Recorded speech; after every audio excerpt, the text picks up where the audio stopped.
Hola, hola. Bueno, buenas tardes a todos.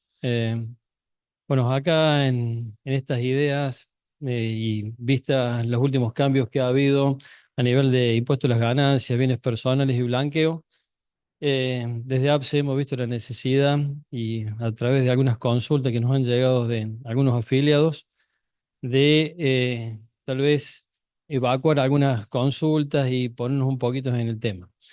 De allí es que hemos convocado acá al contador Maximiliano Bustos, que es especialista en el tema y tiene una amplia trayectoria a nivel de impuestos y algún asesoramiento a nivel municipios y demás. Así que, bueno, creemos de que nos va a orientar bastante, así que ya los dejo con Maximiliano y bueno, buenas tardes para todos. Bueno, buenas tardes, gracias por esta oportunidad que me dan, en primer lugar. Y lo que vamos a hablar hoy es un poquito comentarles los cambios que hubo en ganancias, bienes personales y cómo eso influye sobre los trabajadores y los jubilados también, justamente porque parte de las personas que están conectadas también están en ese tipo de clasificación. Bueno, vamos a dar comienzo. Esperen que esté por ahí la distancia. No sé si ahí A ver si este mouse. Vos sabés que no me lo toma A ver si me lo... Bueno, vamos a empezar hablando. ¿Me pasas vos entonces, crees? Vale, perfecto. Permiso. Vamos a empezar hablando de lo que es el impuesto a las ganancias para el año 2024. em, Específicamente sobre la renta de cuarta categoría, que es el trabajo en relación de dependencia. Bien, continuamos, por favor, Guilla. Bien, primero que nada tenemos que definir. Pásame, Guille, vos completo, yo no te hagas problema que lo vamos viendo punto por punto, pero pásame. Primero que nada, lo que vamos a definir es qué se considera em, la cuarta categoría. La cuarta categoría son para aquellas personas que realizan el trabajo en relación de dependencia, siempre y cuando cumplan ciertos parámetros. No son contribuyentes del impuesto a la ganancia, hay que separar eso, sino que cumplen un rol de sujeto pasivo del tributo. ¿Qué significa ser sujeto pasivo? Que la persona está sujeta a retenciones, pero no está obligado a llevar presentaciones, anticipo de forma mensual, sino que quizás quede obligado a hacer una presentación informativa anual, pero no tiene que hacer mayor esfuerzo. Es como un régimen simplificado, es como si fuese el monotributo. Entonces, un sujeto pasivo, cuando realiza actividad en relación de dependencia, como es en este caso, en su mayoría de los casos, uno no tiene que hacer mayor esfuerzo, sino que es el empleador quien hace las retenciones de forma mensual y las ingresa a AFIP en nombre de uno. ¿Bien? Ya más adelante vamos a ver quiénes están obligados sí a presentar las declaraciones juradas informativas. Pero como primer punto, ¿cuándo nos convertimos en contribuyente del impuesto a las ganancias es importante? Cuando además de trabajo en relación de dependencia, por ejemplo, somos socios o tenemos participaciones en sociedades, ¿bien? Cuando hacemos locaciones de inmuebles rurales o urbanos con ciertos parámetros, no que alquilo dos inmuebles urbanos para vivienda, por ejemplo, sino cuando tengo un alquiler de un campo de ciertas dimensiones. O sea, no cualquier persona con cualquier tipo de locación formaría parte de ser contribuyente del impuesto a las ganancias. Y además, cuando haga la representación de una persona jurídica, por ejemplo, en el rol de lo que serían presidente, socio gerente. Y por último, también sería un contribuyente del impuesto a las ganancias, que es otro capítulo que no vamos a desarrollar acá, si alguna persona está inscripta en IVA como responsable inscripto y no en el régimen simplificado de monotributo. Bien, eso para aclarar. Eso para que lo tengan presente que si ustedes se sienten en una situación donde están trabajando en relación de dependencia, pero al mismo tiempo son responsables inscriptos en IVA, sepan que todo lo que vamos a hablar acá no le corresponde, va por otra metodología de presentación y demás, aunque hay puntos que sí pudiesen estar amparados. Bien, el impuesto a las ganancias reingresa nuevamente al círculo, a nosotros los trabajadores en relación de dependencia, los jubilados, a partir de julio de este año, donde la primera retención o el salario de julio ya estaba sujeto a retenciones y que se abona en agosto, donde uno podía empezar a sufrir las retenciones del impuesto a la ganancia. Dentro de esta nueva normativa, como se aprobó muy tarde y demás, lo que se hizo fue, si bien el impuesto no va a ser retroactivo a enero, bien, porque muchos de ustedes han sufrido lo que sería la retención del impuesto cedular a las mayores riquezas. El año pasado, en el año 2023, cuando se quita el impuesto a las ganancias para los trabajadores en relación de dependencia, se deja sin efecto la cuarta categoría, que es lo que estamos viendo, surge el impuesto cedular a las mayores riquezas que tenían que superar los 15 salarios mínimos vital y móvil. Entonces, para que la AFIP pudiese establecer el impuesto anual, que es el impuesto a las ganancias, lo que hizo es un sistema de compensación, donde todas las retenciones que han tenido del impuesto cedular, ¿bien? Se van a tener en cuenta para el cálculo anual del impuesto a las ganancias. Por ello, capaz que en agosto no sufrieron retenciones, porque el sistema actual del impuesto a las ganancias es un poco más benéfico, no es tan como era antes, tan abusivo del salario, pues vamos a decirlo así, aunque no sería la palabra clara, justa, pero antes teníamos unas alícuotas bastante elevadas o incluía muchísimos trabajadores. Entonces, para que tengamos presente, nuestro empleador, en este caso EPEC o la caja, según de acuerdo a quién nos liquida el salario, tiene que hacer una compensación en el mes de julio por todo lo retenido del cedular que se compara con lo que hubiese correspondido con las nuevas escalas y alícuotas en el impuesto a la ganancia. Por ello puede ser que en agosto no hayan sufrido retenciones, pero sin embargo, en los próximos meses pudiesen empezar a sufrir retenciones, que ahora vamos a ver los importes. Bien, em, una de las últimas filminas. Nosotros tenemos un rol de sujeto pasivo, como habíamos dicho, en el impuesto a las ganancias. Sin embargo, esto no quiere decir que no estemos obligados a presentar una declaración jurada informativa, que ya vamos a ver los valores en la última filmina, tanto de bienes personales como de impuesto a las ganancias. Ahí vamos, más adelante lo vamos a ver, un poquito más. Bueno, ¿cómo es la metodología del cálculo? Más o menos para que esto lo brindamos a los fines de que ustedes puedan interpretar y conocer lo importante que es que uno llene o complete las deducciones de forma mensual, comunicándoseles al empleador para que el impuesto sea lo menos posible, siempre y cuando se cumplan los parámetros y requisitos que marca AFIP.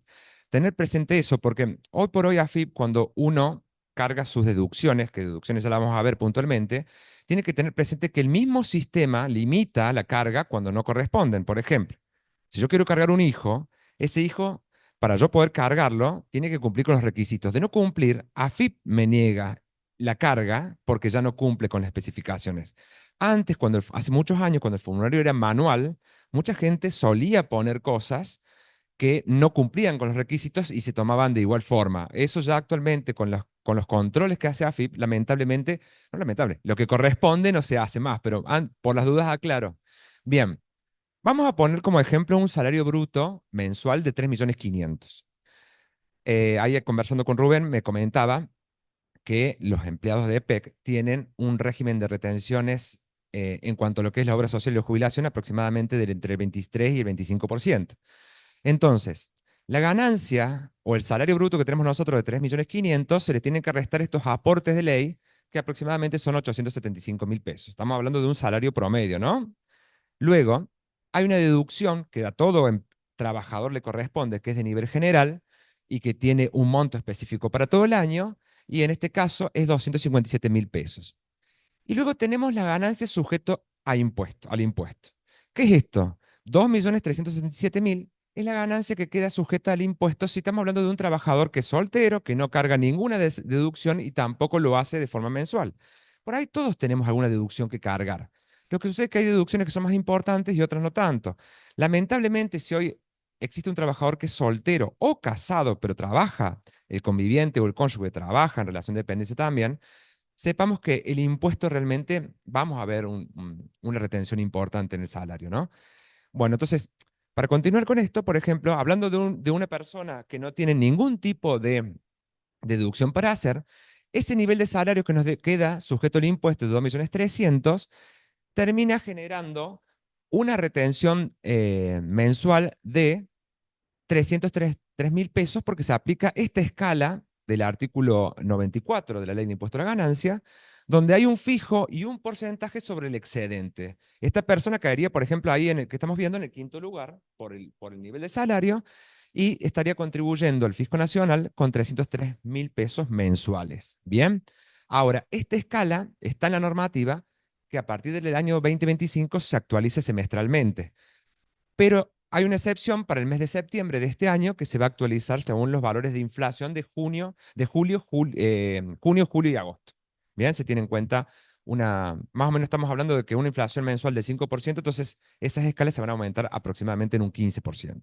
Bien, bueno, ahora vamos a empezar a hablar un poquito, ahí vamos a hacer la siguiente, ahí está, gracias, sobre las deducciones que uno puede hacer y los parámetros para que contabilice la misma, para que uno se ubique. Porque ustedes si ven mucho el diario, el noticiero, lo que fuese, siempre se habla de el trabajador soltero o el trabajador casado con dos hijos. Sepa que para deducir casado con dos hijos tiene que cumplir ciertos requisitos.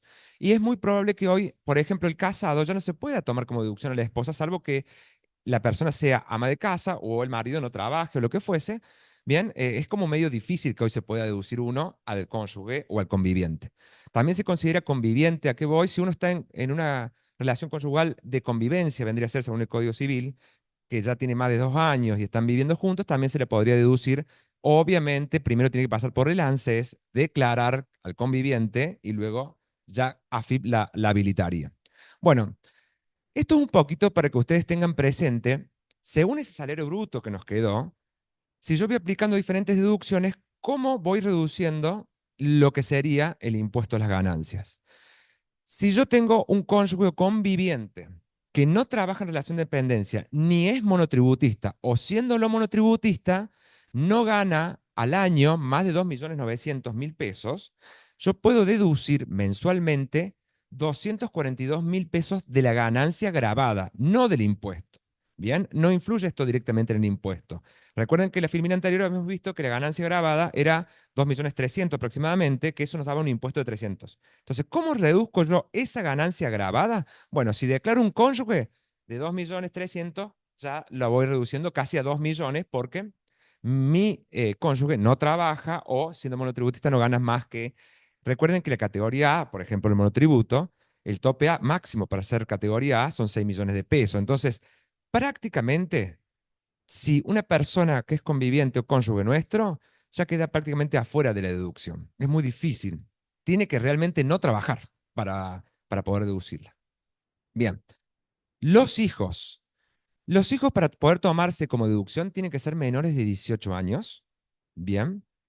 Estar a cargo de uno, lo más probable es que sí, y no hay mayor requisito que ese. No importa si está trabajando o no, pero si estuviese trabajando, también está obligado a ganar menos de esos 2.900.000 al año. Si caso contrario, no se podría deducir porque ya se considera como que es independiente la persona y no lo podemos deducir. Ahora, cada hijo que yo declaro me resta de la ganancia grabada 122.000 pesos. Bien, entonces vamos a poner un caso. Casado y al mismo tiempo con un hijo, de 2.300.000 ya voy reduciendo más o menos a 1.800.000 mi ganancia grabada. Bien, vamos al tercer ítem, empleado de casas particulares. Muchas veces sucede que nosotros tenemos el afán de reducir nuestra empleada doméstica, nuestra niñera, nuestro... Hay muchas personas que tienen en su domicilio, por ejemplo, servicios de jardinería y demás bajo relación de dependencia. Bueno, vamos a poner en este caso la empleada común de la empleada doméstica o una niñera de nuestros hijos, ¿bien? Para poder deducirla, sí o sí tiene que estar blanqueada. No importa el ingreso que tenga. Tiene que estar blanqueada. Si no, AFIP no nos reconoce la deducción. Tampoco nos reconoce cuando tiene menos de 16 horas y no está blanqueada. Bien, porque la obligación para blanquear una empleada doméstica es cuando supere los 16 horas semanales. Sin embargo, uno lo puede blanquear con 8. No pagaría aportes y contribuciones, pero la puede blanquear con menos horas. Entonces, como requisito para una empleada doméstica, niñera, lo que fuese, tiene que trabajar más de 16 horas y estar blanqueada. Acá hago un apartado porque muchas veces hay consultas de que tenemos como rigideces o estamos en contra de blanquear un empleado doméstico en nuestro domicilio. Recuerden que el sistema es mucho mejor tenerla en blanco que no tenerla en blanco. En primer lugar, porque cuando uno blanquea un empleado doméstico, lo que tiene es una cobertura en una RT y una obra social. Cualquier accidente que ocurra dentro de la casa, la RT tendría que hacerse cargo y no ustedes ante un juicio o lo que fuese laboral. Eso ténganlo presente porque el costo de tener una empleada doméstica blanqueada para el empleador sería aproximadamente de 12.500 pesos. Entonces, es como, muchas veces nos consultan, no es como un empleado normal con el costo que tiene, sino es mucho más reducido el costo de mantenerlo. Y al mismo tiempo, uno le está contribuyendo a una jubilación mínima, pero a una jubilación, y uno tiene un poquito más de seguridad en el cuanto a futuros juicios laborales. Muchas veces nos dicen a nosotros, no, no, no quiero que me blanqueen porque yo cobro unos planes sociales, lo que fuese. Obvio que hay millones de situaciones y cada uno sabe quién cuenta o con quién cuenta su domicilio, pero sepan que ante un juicio laboral, muy probable tengan que reconocerle los años de servicio, los aportes y demás. Entonces, muchas veces lo óptimo es que se blanquee. Tiene un costo muy bajo y realmente es un favor para la persona que trabaja porque tiene ciertas coberturas. Y ustedes también, ¿no? A nivel jurídico.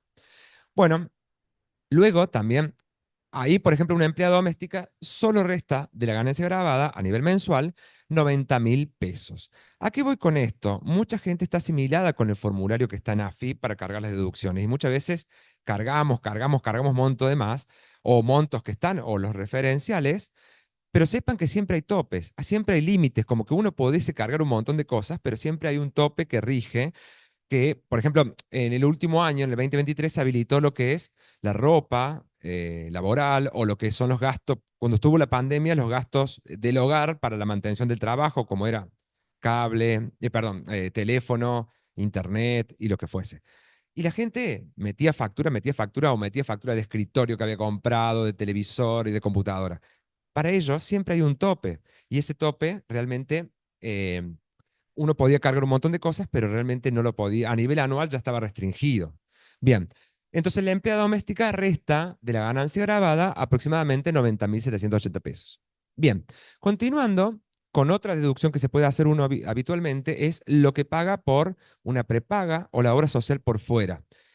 Quizás en este no sea el caso, pero muchos empleados en relación de dependencia, por ejemplo, tienen OSDE, por decirlo, y pagan un plus por encima de las retenciones que hace el empleador. Bien, en esos casos, esa parte, solo lo que está por fuera, se puede deducir, que es lo que ustedes terminan pagando en la factura por fuera. También si tuvieran una prepaga, como puede ser Medife u otra cobertura que no sea la laboral o la sindical, también se le puede deducir.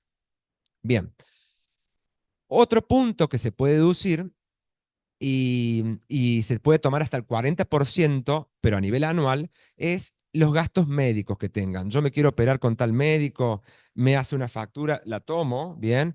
Necesito ciertos instrumentos quirúrgicos, ciertos materiales, la obra social me cubre hasta cierto punto, bien, yo puedo declarar eso en el impuesto a las ganancias y de ese costo tiene un tope del 40%.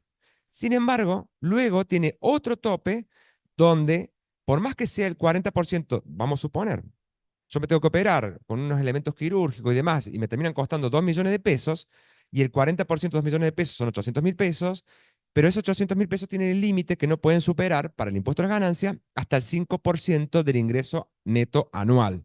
O sea, sumamos todas las remuneraciones, le calculamos el 5. Bien, yo esto para que no salgamos a buscar factura y demás de médico y demás, porque también tiene un límite bastante pequeño en el resto. Ahora viene un punto para aquellos que realizan locación de inmuebles. Ahora hace poquito salió que la AFIP ya no exige más que los contratos de locación se carguen a través de la página de AFIP. Sepan que si ustedes quieren deducirse este punto que sigue a continuación, sí o sí tienen que cargarlo. Siguen estando obligados. Em, Cuando uno firma un contrato, por supuesto, uno en carácter de locatario, por ejemplo, yo tengo todo mi derecho a cargar ese contrato de locación en la página FIP porque no me responsabilizo por el locador o la situación del locador. Eso será una situación que tendrá que resolver quien me alquila por su lado en cuanto a la parte tributaria. ¿Bien? Pero si yo alquilo una casa habitación, tengo la posibilidad de tomarme el 40%, ¿bien? Del 40% que pago de alquiler a nivel mensual, pero tiene un tope anual de 1.089.000 pesos. O sea que el tope anual es bastante chico en comparación al mensual. Imagínense 1.000.000 dividido 12, prácticamente son 85.000 pesos por mes de la ganancia grabada. O sea que resta como si fuera una empleada de casa particulares, prácticamente. Bien. Ustedes, por las dudas, si tienen alguna consulta, me dicen y vamos viéndola. Si no, al final tenemos un espacio para ver las consultas. Ahora, si yo también, como en el carácter de locador, alquilo, yo tengo una propiedad que la alquilo a un tercero, en el carácter de locador, también me puedo tomar un 10% de forma mensual y no tengo tope. Yo le alquilo una casa a X persona, bien, entonces puedo ahí cargar esa deducción hasta un 10%. ¿Y esto por qué está? Es para promover que la gente dé en alquiler. Vieron que hubo muchísimos inconvenientes con los alquileres últimamente. Entonces, es para que la gente dé en alquiler sus inmuebles y obtengan un recupero, aunque sea del impuesto a las ganancias, por ese punto particular. Este no tiene tope. Bien.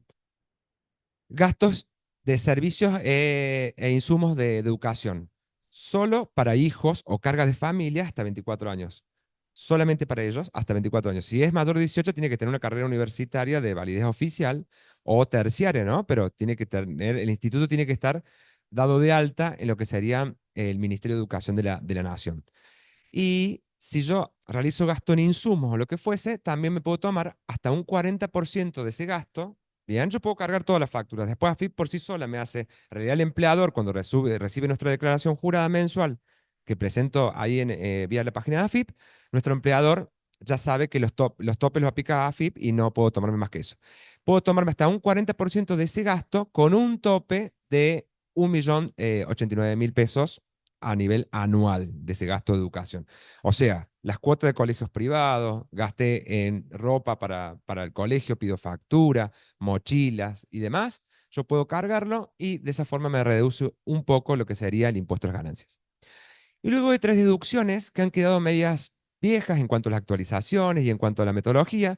Por ahí es medio injusto porque si se está promoviendo lo que serían los créditos hipotecarios, como lo que sería el Banco de Córdoba o la compra de vivienda y demás, bueno, lo que son seguros de vida e intereses de crédito hipotecarios antes tenían valores más actualizados y realmente deducía bastante. Actualmente la verdad que la deducción es bastante poca, entonces por eso no hemos puesto los montos, pero uno puede cargar eso, los seguros de vida que salen en las tarjetas de crédito, por ejemplo, los puedo cargar, pero termina siendo prácticamente nula la deducción. Tendríamos que gastar muchísimo con la tarjeta de crédito como para que realmente se sienta una caída importante. Bien, esas son las deducciones que un empleado puede tener en el impuesto a las ganancias de forma normal y habitual mensualmente que uno tiene que ir cargando. Recuerden que es muy importante que nosotros al empleador le mantengamos el formulario lo más actualizado posible mes a mes. Sin embargo, como ahora empezamos en agosto, el impuesto a las ganancias es un impuesto anual. O sea, si no es cargado nadie, estamos en diciembre, no se hagan problema porque hasta abril del año próximo tenemos tiempo como para completar ese formulario, para que se haga este balance que hace AFIP entre lo que me retuvo y lo que correspondería que de retener y nos hacen esas devoluciones más. No sé, por ahí algunos ahora hace poquito, o bueno, estaba vigente desde el principio de año, ¿no? Pero le han hecho una devolución porque por ejemplo, compramos dólares en el mercado oficial, donde había una retención de ganancias, pero la devolución era a partir del año 2024 para el año 2023. Ahora, ¿dónde uno declara esas retenciones, esas percepciones por la compra de dólares? Las declara en este mismo formulario que declara las deducciones generales de ganancia. Bien, y personales. Ahí continuamos. S- Sí, los hijos, podemos deducir como hijos solo hasta 18 años. Ahora, la deducción que podemos amparar para lo que es 20 años es, por ejemplo, los gastos de estudio. Bien, no tenemos la posibilidad de un hijo. Antes sí, el impuesto a las ganancias tenía habilitado que los hijos se deducían hasta los 24 años. Luego quitaron hasta los 18 y sí los gastos de estudio, porque uno lo está manteniendo, sí los puede tomar como parte del impuesto a las ganancias. Bien, vamos a entonces poner dos ejemplos. En primer lugar, un soltero sin hijos, por ejemplo, donde empieza a tributar a partir del 1.800.000. Esto a nivel general, no es a nivel específico de PEC, ¿no? Pero a nivel general, por ejemplo, si yo gano 1.900.000, mi impuesto mensual es 4.150 pesos porque me aplica una alícuota del 5%. Si yo gano 5.100.000 pesos de bruto, ¿no? De bruto, voy a pagar del impuesto a las ganancias 797.000 pesos, casi 800.000 pesos y me aplican la alícuota máxima, que es el 35%. Ahora, vamos al caso de una persona casada con dos hijos. Recuerden las particularidades de los dos hijos, ¿no? Y de la persona casada. Es medio difícil llegar a eso. Pero una persona casada con dos hijos, 2.400.000, por ejemplo, si gano de bruto, me terminan reteniendo 1.600 pesos, que es un 5%, y con el mismo salario de 5.100.000, termino pagando 639.000 pesos, que es el 31%. Tener presente lo siguiente, ¿qué pasa si yo estoy casado tenemos hijos en común, que puedo declarar uno, dos, lo que tenga, pero mi pareja, mi conviviente, mi cónyuge también está expuesta a lo que es las retenciones de ganancias. Allí puede uno declararlo un uno al 100%, que casi siempre suele ser el padre. Eso quedó allá, quedó en el tiempo. Hoy puede ser cualquiera, ¿no? Pero se puede dividir. O lo declara uno o 50% cada uno. Eso es elección. No puede ser 35, 65, es 50 y 50 o 100. ¿Por qué esto? Porque hay que ver que conviene. Recuerden que el impuesto a las ganancias es un impuesto que a medida que yo gano más, es más progresivo con la alícuota. Entonces, muchas veces conviene que lo declare quien gana más, ¿bien? Y no el que gana menos. Eso para que disminuya lo máximo posible. Bien, continuando, un poquito de bienes personales. Ahora saltamos un poquito de bienes personales. De vuelta. Recuerden que recién veíamos el rol. Una cosa es el rol de contribuyente de impuestos a ganancias y otra cosa es el rol de sujeto pasivo a retenciones. Ahora vamos a ver bienes personales. ¿Cuándo una persona es contribuyente de bienes personales? Cuando para el periodo fiscal, vendría a ser, estamos hablando del año 2023, vamos a poner como ejemplo, con todos sus bienes en el país supera los 27 millones de pesos. Bien.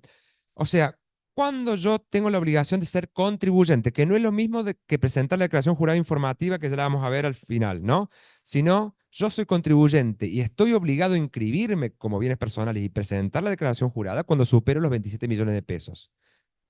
Amén, amén, de que tengamos presente que, por ejemplo, cuando es el inmueble de casa habitación, actualmente goza de una exención de 337 millones de pesos. O sea, la AFIP quiere que nosotros presentemos una declaración jurada y lo más probable es que no terminemos pagando nada. ¿Por qué? Pero necesita conocer esos bienes. Entonces, ¿cuándo estoy obligado a ser contribuyente? Cuando supero los 27 millones de pesos. Pero la casa habitación está exenta hasta los 137 millones de pesos.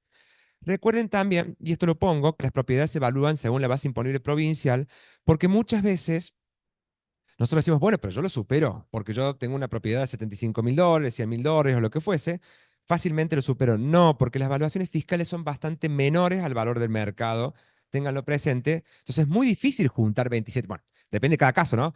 Pero es muy difícil juntar 27 millones de pesos en bienes. O sea, cuando uno tiene dinero en efectivo, sí cuenta como uno, ¿no? Pero para las propiedades o los automotores, las evaluaciones siempre están bastante por debajo. Automotor no tanto, pero en propiedades sí está bastante por debajo de lo que es el valor real de mercado. Bien. Y recuerden que los depósitos de plazo fijo en pesos están exentos. Entonces, yo estoy obligado a presentar una declaración jurada cuando supero los 27, pero tengo varias exenciones que me hacen que no termine pagando absolutamente nada. Bien. Y ahí está debajo lo que es la escala cuando yo supero esos cuando yo supero, perdón, por ejemplo, vamos a decir, yo tengo dólares, no sé, $75.000, por decirlo así, más una casa habitación y lo que fuese, bueno, ustedes fíjense que ya estoy obligado a pagar bienes personales porque supero, a pesar de que esté exento por la casa habitación y demás. Bueno, esta filmina lo que hace es tratar de explicar para que separemos el rol de cuando informo bienes personales de cuando realmente soy contribuyente de bienes personales. Continuando, entonces, esta es la filmina que nosotros necesitamos saber. Cuando yo soy trabajador en relación de dependencia únicamente y estoy como sujeto pasivo a retenciones del impuesto a la ganancia, sí estoy obligado a presentar declaraciones juradas informativas cuando según estos años he superado ese importe de ingresos brutos, salario bruto vendría a ser. Bien. Eh, entonces, por ejemplo, para el año 2023, si yo superé casi los 16 millones de salario bruto, recuerden que es contando todos los ingresos en relación de dependencia. En el caso, acá sería el salario, más los aguinaldos, más el BAE, creo que se llama el premio adicional y lo que fuese. Entonces, si yo he superado los 15 millones de pesos, estoy obligado a presentar las declaraciones juradas informativas de bienes personales y de ganancias que prácticamente siempre se hacen en abril de cada año. Ahora se ha prorrogado por todos estos cambios gubernamentales y todo, hasta el 30 de septiembre del año en curso. En esos formularios, el de impuesto a las ganancias podría determinar un impuesto a favor del contribuyente a pagar perdón, un importe a favor porque hay deducciones que no me la tome o a favor del fisco. Cuidado porque esos formularios son importantes que uno los llene con la mayor conciencia posible y lo que fuese, porque puede terminar pagando un adicional de ganancias o ni hablar de bienes personales. Cuando uno empieza a declarar, puede terminar pagando bienes personales. Entonces, para el año 2023, como dijimos, los 15 millones de pesos, superando ese ingreso, estamos obligados a presentar esas declaraciones juradas, que son informativas. Y esta sería la única obligación que yo tengo cuando yo soy solamente sujeto pasivo del impuesto a las ganancias, trabajo en relación de dependencia y supero los montos, tengo esa obligación. Bien, bueno, ahora vamos a hablar un poquito del blanqueo. No sé si hay alguna consulta, Guilla, o lo que fuese antes de pasar. Bien. Bueno, vamos a hablar un poquito del blanqueo. ¿Qué es un blanqueo? Es cuando una persona necesita exteriorizarle al Estado, bien, bienes o propiedades o activos, criptomonedas, lo que fuese, que no habían sido exteriorizados con anterioridad. Antes de seguir avanzando, hay que tener presente que AFIP tiene conocimiento pleno de lo que son nuestros automotores, por ejemplo, hoy por hoy, sabiendo yo desde el lado del Estado que AFIP tiene conocimiento 100% pleno. Cuentas bancarias, todo el sistema financiero, lo que está financieramente, por ejemplo, bancos, cuentas virtuales, lo que fuese, hay pleno conocimiento desde el lado de AFIP. Que la AFIP nunca o por políticas haya decidido invadir a un monotributista o invadir a un trabajador, no quiere decir que nunca lo haga. Bien, por las dudas aclaro ese punto. Que no tiene conocimiento todavía AFIP, pero están trabajando en eso, que nació el Consenso Fiscal en el año 2018, cuando estaba Macri, era los registros de la propiedad del inmueble, que son provinciales. Lo que se quería hacer es traer bienes personales a la provincia, por ejemplo, como impuesto, a los fines de que se exteriorice la tenencia de los inmuebles. Bien, ¿qué sucede hoy? ¿Por qué no hay una normalización de los inmuebles? Porque cada registro provincial tiene su forma de detallar los inmuebles, su forma de nomenclarlo y demás, pero no quita que sea para siempre. Bien, es más, se están tratando de firmar convenios, por ejemplo, con lo que es Estados Unidos, con lo que es Brasil, para informar los bienes que los argentinos tienen, supónganse, en lo que es Florianópolis o lo que es Miami. Eso ténganlo presente. Bien, entonces, vamos a poner ejemplos de lo que sería exteriorizar algo que AFIP no conoce. Primer punto, yo vendí una propiedad, por ejemplo, donde en la escritura puse un valor bastante, vieron que siempre nos suelen decir, no, pero pongamos bastante menos para pagar menos impuestos a la transferencia del inmueble o al impuesto a los sellos, lo que fuese. Bien, lamentablemente eso nos perjudica a futuro porque AFIP conoce que yo vendí un inmueble o yo compré un inmueble por $30.000 y cuando quiero comprar el próximo tengo que poner $150.000 y me dice, bueno, pero ¿dónde sacaste los restantes $120.000? Porque muchas veces los agentes de información son los mismos bancos o los escribanos públicos, por ejemplo, donde nos piden que yo llenar un formulario para demostrar de dónde vino ese ingreso adicional, ¿no?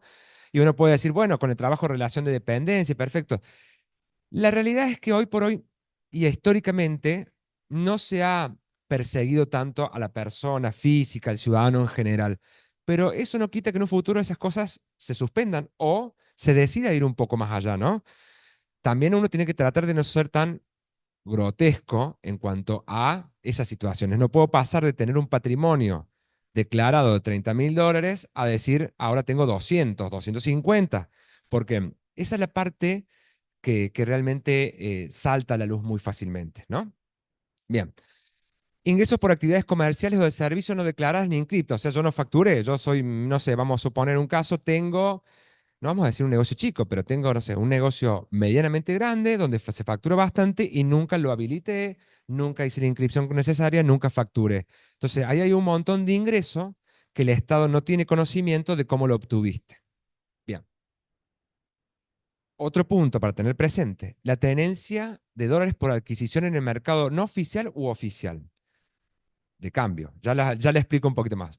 Pero que no se consignaron las declaraciones juradas e informativas ni de bienes personales, o no se presentaron. Vamos a suponer un caso. Yo vendo un auto, voy al mercado de paralelo de dólares y compro dólares.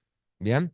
Eso nunca lo exteriorizo en la declaración jurada informativa. O sea, a mí me tocaba presentarla, pero nunca lo exterioricé. Yo ahí estoy realmente no blanqueando ese dinero de dólares en efectivo. Como así también puede ser que, por ejemplo, yo compro dólares en el mercado oficial y los tengo en efectivo en mi casa o los tengo en el banco. Bueno, el banco sería como, si no lo hemos llenado en el formulario, sería como medio al vicio, porque ya está blanqueado y todo, lo único que había que hacer es ponerlo. Pero vamos a suponer el caso de que yo los tengo en mi casa en formato papel y lo que fuese, eh, por más que lo he comprado, y luego no lo exterioricé en bienes personales cuando yo tuve que presentar la declaración jurada informativa, por ejemplo. Y ahí lo que sucede es que sería una situación. Pero después con esos dólares yo trato de insertarlos al mercado bancario, lo que fuese. Y recuerden que una vez extinta esta posibilidad de blanqueo, los bancos y los agentes de información están obligados a pedir información de dónde vienen los fondos. Si uno se adhiere al blanqueo, a futuro no tiene estas entidades la obligación, o ustedes la obligación de darle de dónde vinieron los fondos y demás. Es como que hay un blanqueo general. Pero tener presente ese punto, porque muchas veces con dinero adicional, con una herencia, con lo que fuese, uno lo que hace es va y compra dólares o recibe dólares y uno lo tiene que blanquear en su propio patrimonio. Lo cual no es muy general hoy que se haga, ¿no? Pero puede suceder la situación. Bien, ¿qué beneficios posee una persona que blanquea? En primer lugar, se libera por parte de AFIP y a nivel provincial, bueno, primero por el lado de AFIP, de cualquier tipo de requerimiento del tipo civil, tributario, de las multas y demás, que no serían exigibles. Pero al mismo tiempo, hoy las provincias están debatiendo si se adhieren o no al blanqueo. Se van a terminar, en mi opinión, se van a terminar adhiriendo, como siempre ha sido. Lo que sucede es que están esperando el paso del primer vencimiento, por ejemplo. Pero, por ejemplo, ¿por qué es importante la provincia? Porque si uno tiene una actividad comercial, comercial más que nada, que nunca la facturo, y si la provincia se adhiere, es muy importante porque yo puedo blanquear a nivel nacional y a nivel provincial y no voy a tener las multas ni los intereses porque va a haber un plan de pago especial para ese tipo de deuda, ¿no? Pero bueno, estas son situaciones medidas como extrañas por ahí para nuestro ámbito. Bien, se extinguen las acciones penales. Estamos hablando de, por ejemplo, cuando nosotros tenemos una ley fiscal tributaria penal, por decirlo así, ¿sí? Donde dice que cierto nivel de evasión o cierto nivel de circunstancias puede caer en pena. La pena puede ser o una multa, bien, por defraudación al fisco, o puede terminar siendo la privación de la libertad en casos muy extremos, ¿no? En casos muy extremos. No estamos hablando de circunstancias que quizás, no lo sé yo, pero bueno, que por lo menos yo tenga. Bien. Em, y como bien se dijo, a futuro, vayamos donde vayamos, nadie nos va a poder cuestionar de dónde vienen los fondos para comprar dicho bien o dicha circunstancia, ¿no? Bien, esta es la última oportunidad, supuestamente. Cada gobierno que viene por ahí saca un blanco. Pero hasta 2038 no habría la posibilidad de sacar un nuevo blanqueo por parte de la nación. Es situación que viene transcurriendo, cada gobierno lo viene haciendo, así que lo veo medio difícil que se cumpla, pero bueno, para tenerlo presente. Bien. El blanqueo actual, ¿cómo es el blanqueo actual? El régimen permite regularizar cualquier tipo de monto sin costo. O sea, cuando uno tiene dinero en efectivo o dinero ya bancarizado, uno puede blanquearlo sin costo alguno. Pero ese dinero se tiene que mantener hasta el 31 de diciembre de 2025. ¿Bien? O sea, por ejemplo, yo voy a blanquear $150.000 que lo tengo en mi casa, estoy obligado a mantenerlo hasta el 31 de diciembre de 2025 si no quiero pagar nada. ¿Bien? Nada. Ahora, también con ese dinero se me ofrecen a mí, y hoy hay mucha oferta de lo que sería la compra de inmuebles y demás en desarrollos inmobiliarios como para invertirlos y tampoco estaría sujeto al pago del impuesto. Pero tenemos que recordar que si el blanqueamiento va a ser hasta $100.000, no tiene costo alguno, ya sea en propiedades o ya sea en dinero. Siempre que sea dinero, estoy obligado a mantenerlo hasta el 30 de septiembre de 2024, que ya estamos prácticamente cerca. O sea, entonces, el resumen de este párrafo, porque es prácticamente todo el blanqueo, es, yo puedo blanquear cualquier monto de dinero, sea en dólares, sea en pesos, sea en propiedades, lo que fuese, o activos en automotor, lo que fuese. Estoy obligado a mantenerlo, ese dinero, cuando supera los $100.000, por ejemplo, para que no me cobren el impuesto hasta el 31 de diciembre de 2025. Pero si es hasta $100.000, lo puedo retirar el 30 de septiembre ahora del 2024 y no pagaría el impuesto tampoco, pero tengo que blanquearlo. Bien. Lo más probable acá hago un apartadito, porque lo más probable es que uno una vez blanqueado ya lo deje en el sistema bancario para no tenerlo en la casa. Entonces con eso juega un poco el gobierno nacional, que está muy bien, en el sentido de que para qué los vas a depositar si ya los tenés ahí, para qué los vas a querer quitar luego, ¿no? Salvo que haya situaciones de inseguridad en el mercado financiero, como lo ha habido en el pasado, mucho antes, donde uno lo saca con anticipación por las dudas. Hago una aclaración porque también salió una nota particular sobre los dólares de cara chica. Bien, ahora lo que vamos a tener es un boom de noticias donde se publican noticias a los fines de que uno entre en duda sobre el blanqueo o lo quiera hacer. Por ejemplo, el dólar cara chica, salió noticias diciendo que van a dejar de tener validez los dólares cara chicas en el mercado nacional o internacional. Actualmente no existe ningún tipo de normativa específica de los Estados Unidos que maneje esa situación. Y realmente esos dólares de cara chicas, acá en Argentina son no tomados como $100 reales, pero por ejemplo en Estados Unidos valen $100 igual que los cara grandes o lo que fuesen.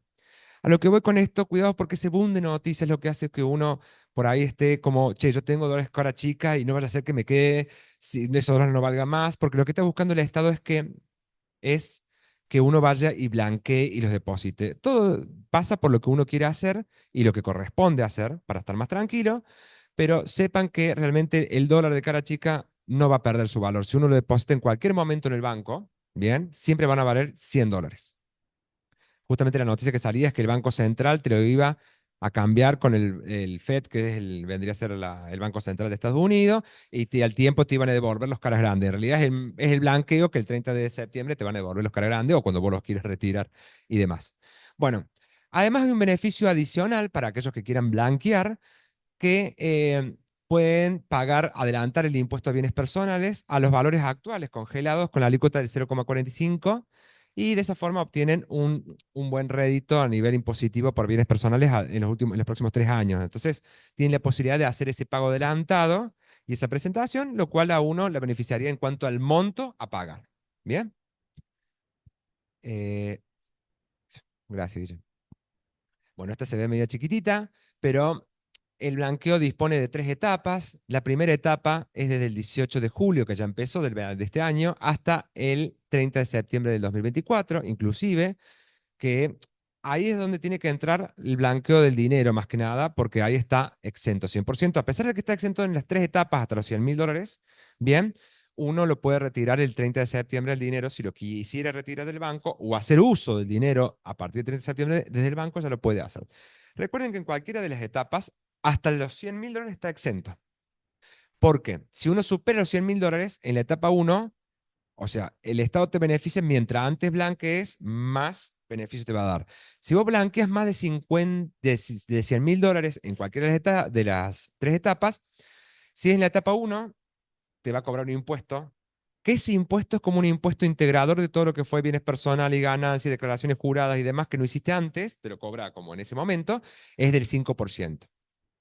Si lo haces en la etapa 2, que la etapa 2 va del 1 de octubre del 2024 al 31 de diciembre del 2024, es un 10%.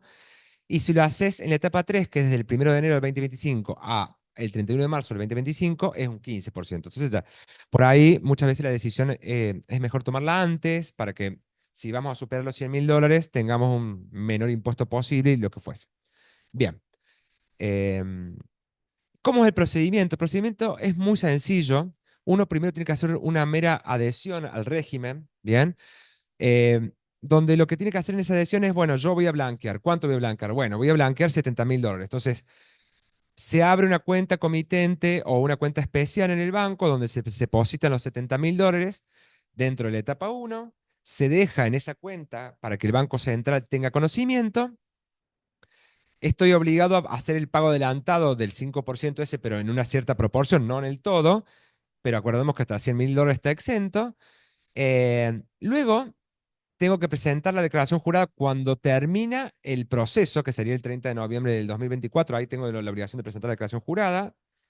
Y por último, pago la diferencia del impuesto o el impuesto especial luego de la presentación de la declaración jurada. Entonces, ¿cómo sería el proceso? Primero hago la manifestación y voy y deposito lo que tengo o declaro, perdón, si es dinero en efectivo, se deposita en ese momento. Ahora, si es bienes y lo que fuese, es con la presentación de la declaración jurada porque hay que cumplir otros requisitos. Por ejemplo, bueno, a ver, decime, ¿qué documento tenés que afirmar que es tu propiedad? Si es un boleto de compraventa o si es, por ejemplo, una escritura o lo que fuese. ¿Bien? Sí, continuando. Bien, creo que ahí hemos terminado. No sé si fue demasiado rápido, pero era un pantallazo general. Ahora sí, si necesitan hacer alguna consulta o lo que fuese, me dicen. Sí. Sí.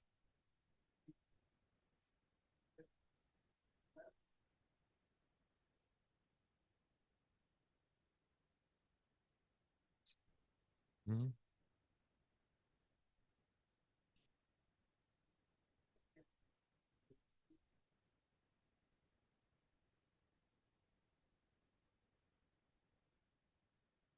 de Daniel.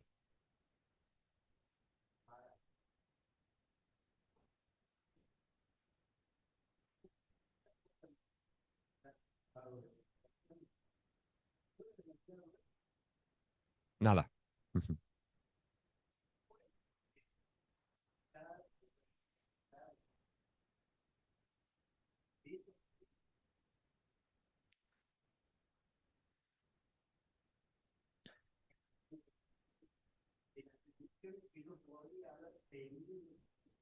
Sí, porque, bien, sí.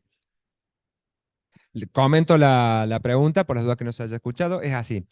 Muy bien, la explicación estuvo bárbaro. ¿Cómo es su nombre? Lo entendió perfecto. Es así. Hay muchas personas que estuvieron sujetas al impuesto cedular de mayores ingresos de enero a junio. Bien. En julio entra en vigencia el impuesto a las ganancias nuevamente. Entonces, ahí nuestro empleador hizo una compensación. ¿De qué tipo? Es lo que yo aboné del impuesto cedular de enero a junio, el cual permitía solamente deducirme muy pocas cosas. Eran garantía recíproca y además el INE que no lo tiene nadie y la empleada doméstica. Eh, entonces uno pagó el impuesto cedular, que el impuesto cedular al final, con la inflación y todo, terminó siendo hasta más, bastante mayor a lo que es el impuesto a las ganancias actual, ¿no? Entonces, lo que sucedió en agosto fue que sí se hizo, bueno, en julio, que se pagó en agosto, fue una compensación del impuesto cedular de lo que se pagó con lo que hubiese correspondido pagar de impuestos a las ganancias. Y cuando digo lo que hubiese correspondido, muy bien, como dice el señor aquí, es si yo declaro mi empleada doméstica de enero a la actualidad, bien, me lo tendrían que tener presente, sí, y lo puede declarar, si no lo declaró el mes pasado, lo puede declarar este mes para adelante, por ejemplo, y se va a tener en consideración, porque es un balance anual, siempre, siempre es anual. Sí, recuerden que cuando uno entra al CIRADIC trabajador que hay carga, tiene que marcar ahora de vuelta el impuesto a las ganancias, no el impuesto cedular, volver a marcar el impuesto de la ganancia para que se habiliten lo que serían las deducciones que hablamos recién. Entonces, cuando uno empieza a cargar todo este tipo de circunstancias, ahora me van a decir, bueno, pero los gastos de colegio y todo eso, yo ya perdí las boletas. Lamentablemente perdí la boleta porque nos pide número de factura, número de quit y demás cosas. Bien, si lo tienen, perfecto, pero uno puede volver a cargar todo retroactivo desde enero porque ¿por qué es esto? Porque el impuesto a las ganancias está hecho para que sea anual. Entonces, AFIP tiene la complicación de que si no lo anualiza, por más que sea beneficioso para los ciudadanos, lamentablemente no va a poder hacer la compensación anual y la devolución en junio o el cobro adicional en junio. Y va a quedar un ejercicio irregular, sería cuando no es todo el año, y no le conviene a AFIP ese tipo de circunstancias. Así que sí, lo que tiene retroactivo son los efectos, pero no el cobro del impuesto a las ganancias. O sea, no pago hacia atrás, pero sí puedo hacer todo este tipo de cargas desde enero a la fecha y gozar de seguir reduciendo el impuesto a las ganancias.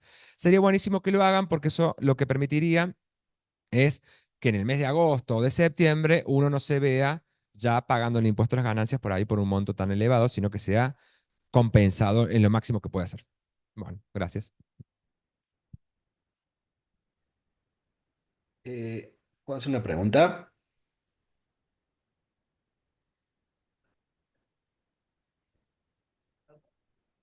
Totalmente. Hablando de la declaración jurada de las ganancias, cuando vos dijiste que había que hacerla cuando el monto superaba los 15 millones, una cosa así. Totalmente. Recuerden que el Yo, 572 se puede presentar en cualquier momento del mes, en cualquier día, ¿bien? Y cualquier momento del año. Cuando ustedes hacen una presentación nueva del 572, esa es como la última que queda, que se llama rectificativa, porque van rectificando la original, y el empleador está obligado a tomar la última. Entonces, uno puede hacerlo hoy, puede hacerlo mañana, puede hacerlo la semana que viene. Siempre hay que tratar de tener las cosas lo más actualizadas posible cuando fuese, porque acuérdense que, está bien, hoy tenemos una inflación más medida, lo que fuese, pero cuando hay periodos de alta inflación, mientras yo más me demore, el dinero que me retuvieron antes no es el mismo dinero que de hoy. Entonces, siempre lo mejor es tenerlo lo máximo actualizado posible.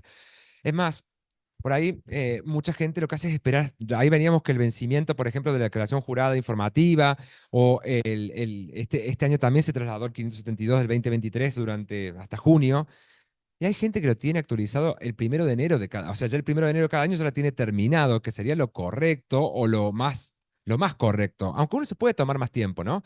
Pero siempre hay que tenerlo lo mayor actualizado posible. Y hoy lo puedo modificar de acuerdo a esas circunstancias y verme beneficiado en el impuesto a las ganancias del mes que viene. ¿Bien? Sí,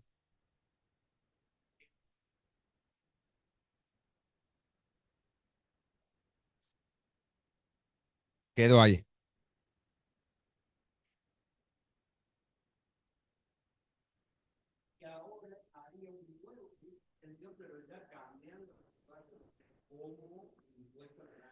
Sí o sí como impuesto a las ganancias. Hasta la fecha. Lamentablemente lleva su tiempo y hay que buscar un documento. Recuerden, ahí por ejemplo, no sé, hay documentos que están más a la mano y otros no tanto. Entonces, todo lo que es empleado doméstico, si yo lo tengo en blanco, lo tengo en la misma página de AFIP. Entonces lo puedo descargar e ir cargando.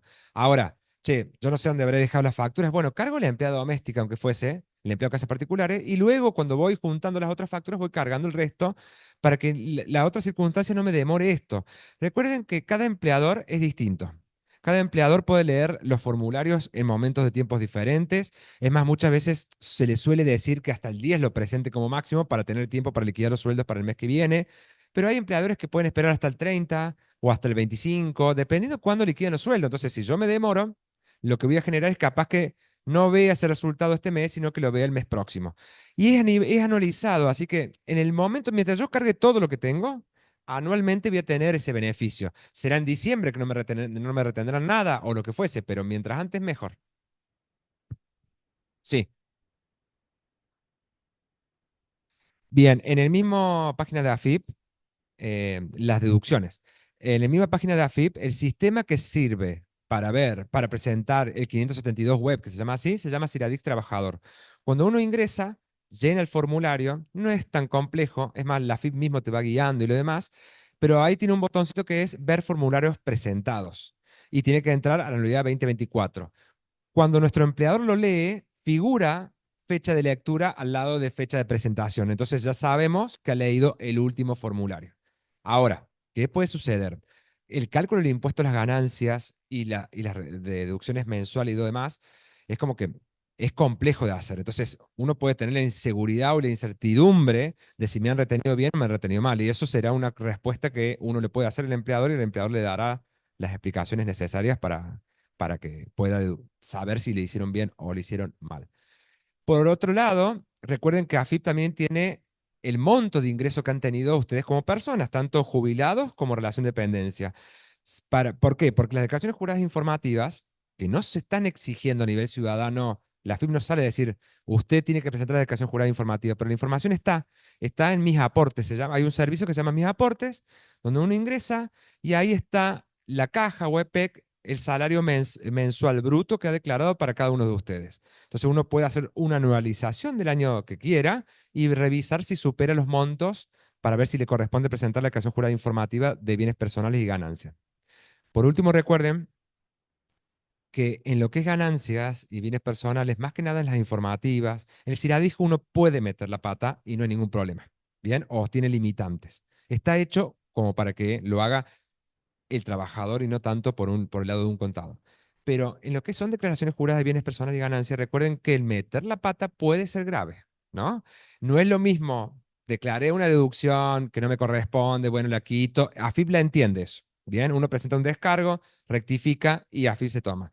No es lo mismo que presentar un descargo sobre, declaré que tenía ciertos bienes que después me doy cuenta que quiero echarme atrás de esa situación o metí la pata y cargué mal o puse ceros de más porque ha pasado circunstancias. Eso no es lo mismo una situación que la otra, ¿no? Bien. Bueno, bueno, sí,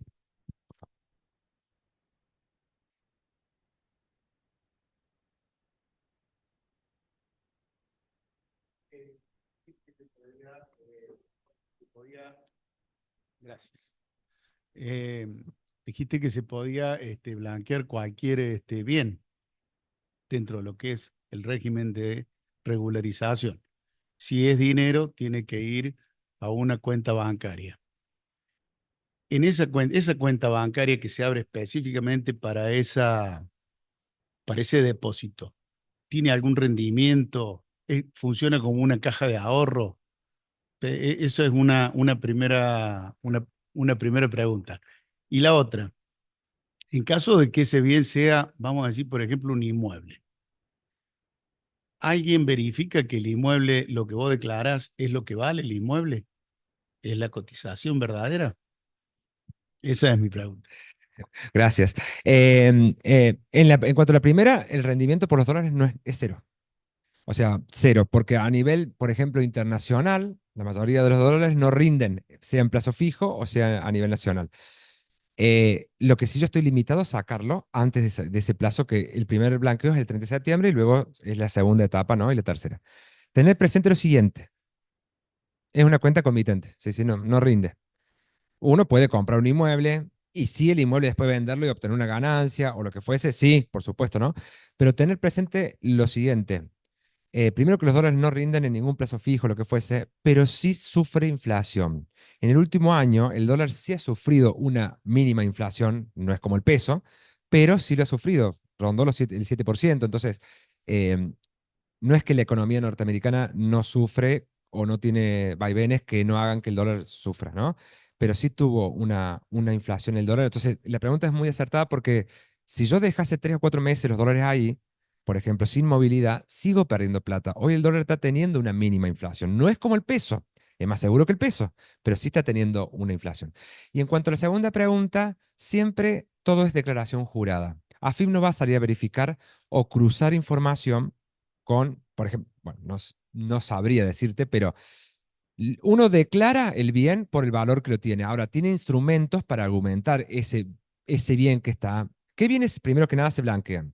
Según la declaración jurada de bienes personales, los bienes muebles, que no, bueno, no hace falta, ¿bien? Pero rodados, inmuebles, dinero en efectivo, plazos fijos y demás. Entonces, en cuanto a los bienes, por ejemplo, registrables, que son los automotores, los inmuebles, los caballos de carrera, pero vamos a los dos primeros. em, ¿Con qué uno puede argumentar esa tenencia? Por ejemplo, si en el caso de inmueble es un boleto compra-venta, y bueno, yo estoy yendo con un boleto compra-venta que me va a avalar mi titularidad, pero no, seguramente capaz que no avale el monto del blanqueo, ¿no? Y bueno, es una declaración jurada. Luego AFIP con esa información, cuando uno presenta la declaración jurada, está habilitado para hacer cualquier tipo de lo que sería cuestionamiento a esa declaración jurada y decirte, che, vemos que el inmueble que vos estás diciendo que vale $150.000, en realidad son $450.000 y te faltan, tendrías que aumentar los $5.000 más, $5.000 menos. O sea, cuando uno presenta una declaración jurada, tranquilamente puede ser cuestionada.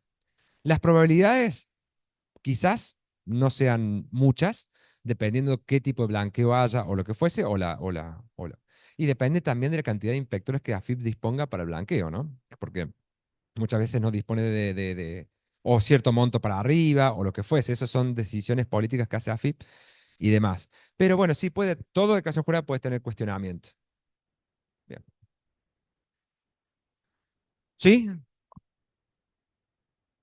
Creo, Maximiliano, que no escuché o no lo escuché o no hablaste de las percepciones o los adelantos de ganancias por compra de bienes en el extranjero y tarjeta de crédito. Nosotros cuando hacemos compras con tarjetas de crédito en el extranjero o compramos dólares, bien, o salimos de viaje al exterior y compramos con la tarjeta de crédito y débito, sufrimos percepciones. Esas percepciones del año, ¿bien? Solamente pueden ser tomadas como pago del impuesto a las ganancias para el año siguiente. O en el caso que mi balance anual dio bien, ¿cuándo me refiero a que el balance dio bien?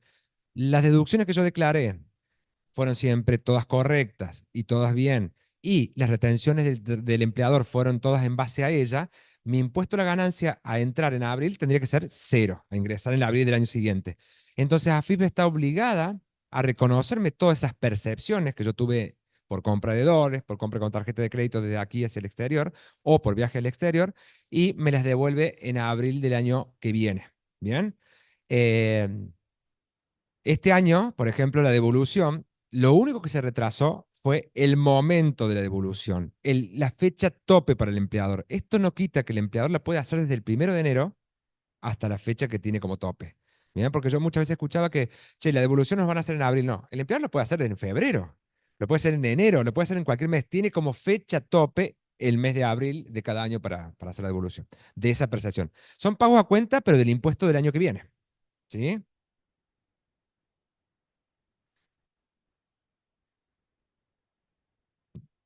No.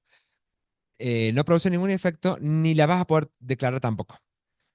Recién la vas a poder ingresar en el formulario cuando esté habilitado para el año, vendría a ser para el cierre del 2024, ¿bien? Ahí sí la vas a poder ingresar. No están habilitadas actualmente las percepciones del año para cargarse en el año. Bien, ¿qué pasó si yo tengo percepciones ahora que no me di cuenta, que nunca las cargué en el formulario, nunca me devolvió el empleador el dinero y demás? Las puedo cargar ahora si tomo como pago cuenta del impuesto a las ganancias. O sea, si yo hice un viaje, vamos a suponer, a México en el año 2023 y nunca supe esto, agarro las facturas ahora, lo cargo ahora en el CIRADIJ actual y el empleador me la va a tener a cuenta como pago del impuesto directamente. O sea, si yo gasté 100.000 pesos de más, se restan directos 100.000 pesos del impuesto. ¿Sí? Bueno, no sé si... pero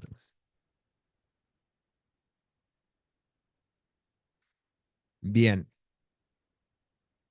En AFIP, cuidado porque hay dos botones en AFIP. El botón, cuando uno entra a AFIP, AFIP por deficiencias de sistema no muestra todo lo que debería mostrar, o hay un botón que se llama, un servicio que se llama Nuestra Parte, que lo que quiere hacer AFIP ahí es, mira todo lo que conozco de vos, pero ha quedado desactualizado, ¿bien? O sea, por ejemplo, AFIP tiene mucha más otra información que no la está mostrando ahí en Nuestra Parte, se llama ese botón. Ahí figura lo que es 2023 y hasta el momento del 2024. No figura años anteriores. Si yo quiero conocer los ingresos históricos que AFIP tiene sobre mí, tengo que ir a mis aportes, se llama el servicio, ¿bien? Donde uno puede ver ahí los aportes del empleador en obra social, los aportes de jubilación y al mismo tiempo el salario bruto que me ha ingresado por mes. Se llaman mis aportes. Bien. Bueno, aquí estamos. Si no hay otra consulta, nada más que agradecerle por el tiempo y bueno. Bueno, muchísimas gracias.